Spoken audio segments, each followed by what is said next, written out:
সবকিছুই ইসলামের ভিতরে আছে। অতএব আর এখনো আমরা যারা অনেকেই চিন্তা করি, অনেকের জবান থেকে আমরা শ্রবণ করি যে ইসলামে যারা রাজনীতি করে তারা মনে হয় কোন নিজস্ব কোন স্বার্থ করে। মোহতারাম হাজিরিন, ইসলামের রাজনীতি আছে, ছিল, থাকবে।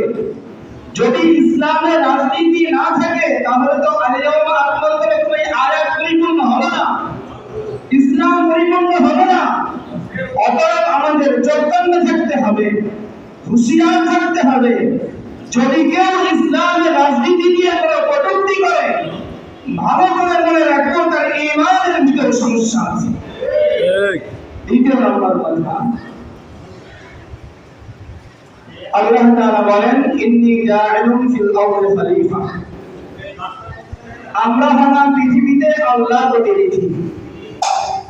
অতএব পৃথিবীতে যে যার প্রতিনিধি হয় তার যে মনিব হয়, মনিবের যে স্তর থাকে প্রতিনিধির অধিক পল্লব স্তর থাকে।